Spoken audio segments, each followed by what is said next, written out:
For 1,000 years, the walls of Constantinople had never fallen. Not to the Persians, not to the Arabs, not to the Vikings who once tried to storm them. By 1453, this was the last fragment of the Roman Empire left standing, 11 centuries after Rome itself had collapsed. Inside those walls, 7,000 defenders. Outside, an Ottoman army of 80,000 men, and something no city wall had ever faced before, a cannon so massive it took 60 oxen just to move it into position. What happened over the next 53 days would end the Roman Empire for good and change the shape of world history. This is the fall of Constantinople, the siege that broke the medieval world. To understand why this siege mattered, you have to understand what Constantinople actually was. Built in the 5th century, the Theodosian walls were the most advanced fortification system in the medieval world, a triple line of defense that had turned back every army for over 1,000 years. But by 1453, the empire behind those walls was a shadow of itself. The once vast Roman Empire had shrunk to a single city and a handful of scattered territories. On the throne sat Constantine XI, the last Roman emperor in an unbroken line stretching back to Augustus. Across the water, a 21-year-old sultan named Mehmed had made this city his singular obsession, and he had spent years preparing exactly how to break walls that had never been broken. The story of how the walls finally fell begins with a man named Orban, a Hungarian engineer who first offered his skills to Constantinople itself. The Byzantines couldn't afford him. Mehmed could.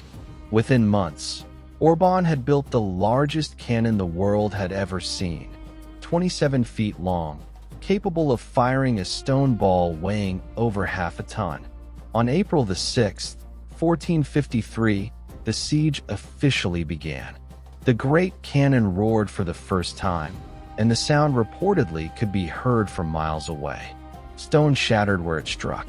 For a wall that had stood for 1,000 years without ever being breached by force, this was something entirely new, a weapon built specifically to end an era.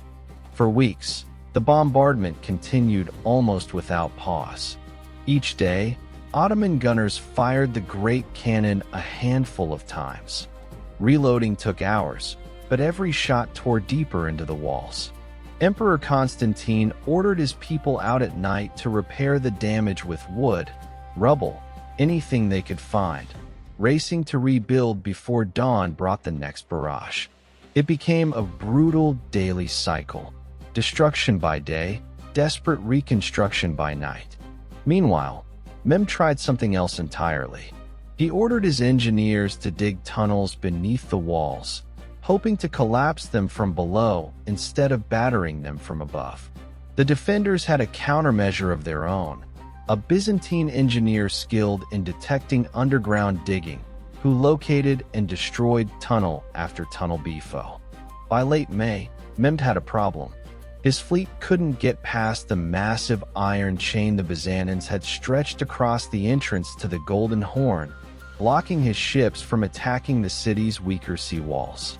So he did something no one expected. In a single night, Ottoman engineers built a road of greased wooden logs over the hills behind the city and hauled dozens of ships overland, bypassing the chain entirely. By morning, the defenders woke to find an Ottoman fleet floating inside the Golden Horn, something that should have been physically impossible. It was a devastating psychological blow. The one waterway they believed was sealed shut had simply been walked around. As May wore on, the defenders grew exhausted. Constantine's 7,000 men, many of them Genoese and Venetian volunteers fighting alongside the Byzantines, had been holding an 11-mile wall against constant bombardment for nearly 7 weeks. Mehmed, meanwhile, had made a decision. On the evening of May the 28th, he ordered a full and final assault for the following dawn. Inside the city, church bells rang through the night as citizens gathered for what many believed would be their last service inside Hagia Sophia. Outside, 80,000 Ottoman soldiers prepared for battle.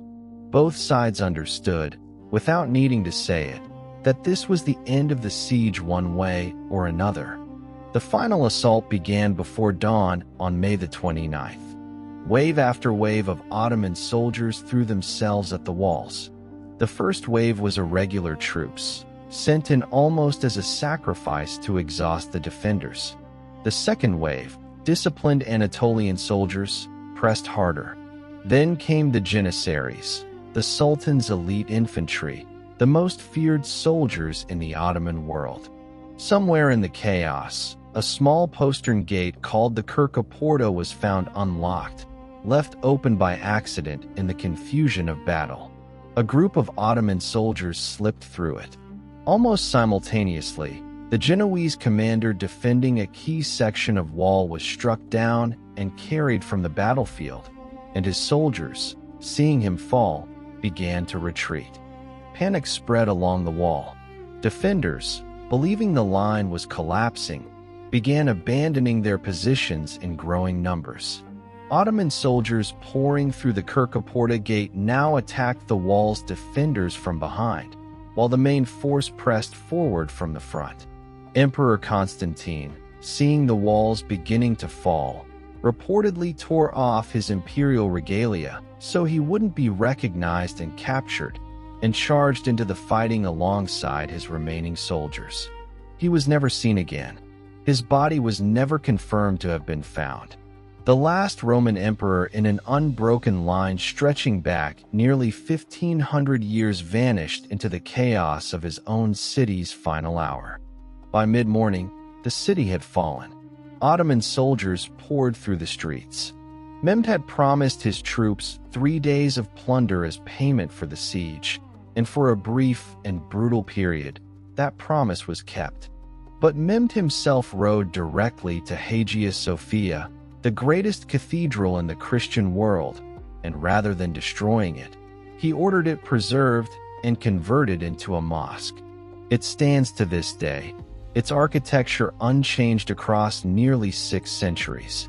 The Byzantine Empire, the last living fragment of ancient Rome, ceased to exist that morning. Mehmed II, 21 years old, took a new title for himself, Caesar of Rome. In his own mind, he hadn't destroyed the Roman Empire. He had simply become its final ruler. The fall of Constantinople didn't just end an empire, it reshaped the world. Byzantine scholars fled west, carrying ancient Greek texts that helped ignite the Renaissance already stirring in Italy. European powers, cut off from old overland trade routes to Asia, began looking for new paths by sea, a search that would eventually lead Columbus across the Atlantic. Historians often mark this single morning, May the 29th, 1453, as the line between the medieval world and the modern one. A siege that lasted 53 days ended a story that had lasted 11 centuries, and quietly started several others that are still being told today.